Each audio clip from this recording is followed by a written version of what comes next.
কখনো কখনো একটি ঘটনা শুধু একটি দুর্ঘটনা হয়ে থাকে না, বরং সময়ের সাথে সাথে তা পরিণত হয় এমন এক রহস্যে যার উত্তর খুঁজতে মানুষ প্রজন্মের পর প্রজন্ম চেষ্টা করে যায়। ১৯৪৫ সালের ২৪ ডিসেম্বর, ক্রিসমাস ইভের রাত। স্থান ফেয়েটভিল, একটি শান্ত ছোট্ট শহর। সডার পরিবারের বাড়িতে তখন উৎসবের আবহ। পরিবারের সদস্যরা একসাথে সময় কাটাচ্ছিলেন। বাবা জর্জ সডার, মা জেনি সডার এবং তাদের সন্তানরা। একটি বড় প্রাণবন্ত পরিবার। রাত ধীরে ধীরে গভীর হচ্ছিল। কিছু শিশু ঘুমিয়ে পড়েছিল, আর কিছুজন এখনও জেগেছিল উৎসবের আনন্দে। সব কিছুই ছিল একদম স্বাভাবিক, যেন একটি সাধারণ রাত। কিন্তু সেই রাতেই ঘটে যায় এমন কিছু যা আজও প্রশ্নের উত্তর খুঁজে পায়নি। হঠাৎ করে মাঝরাতে বাড়িতে আগুন লাগে। পরিস্থিতি দ্রুত জটিল হয়ে ওঠে। জর্জ এবং জেনি তাড়াতাড়ি অন্যদের নিয়ে বাইরে বের হওয়ার চেষ্টা করেন। অনেক চেষ্টা করে তারা নিজেদের এবং ৪ জন সন্তানকে বাইরে আনতে সক্ষম হন।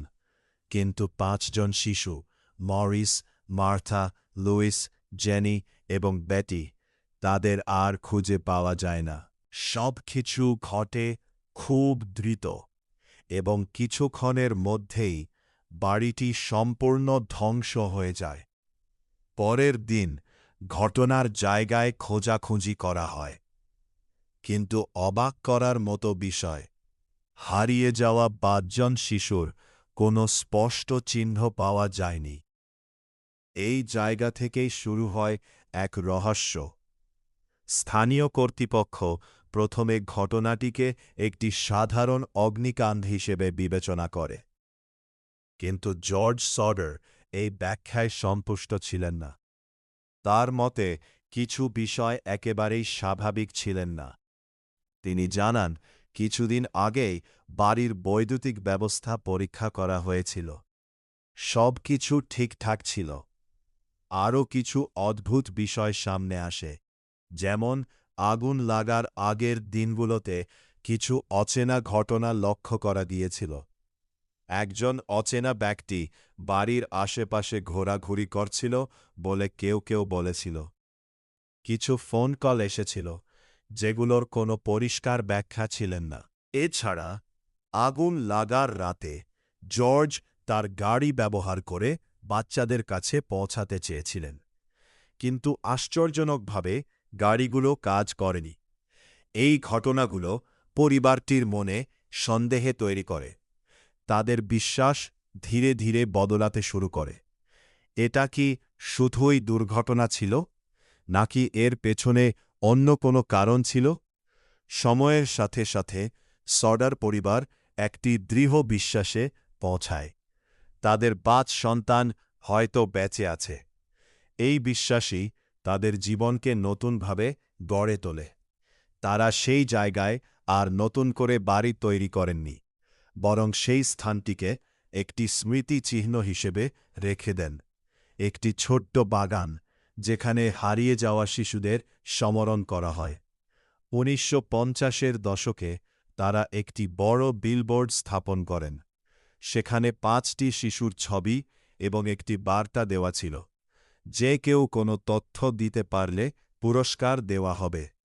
এই বিলবোর্ড বছরের পর বছর ধরে দাঁড়িয়েছিল, যেন নীরবে প্রশ্ন করে যাচ্ছিল, ওরা কোথায়? বছরের পর বছর কেটে যায়, তদন্ত চলে, কিন্তু কোনো নির্দিষ্ট উত্তর পাওয়া যায় না।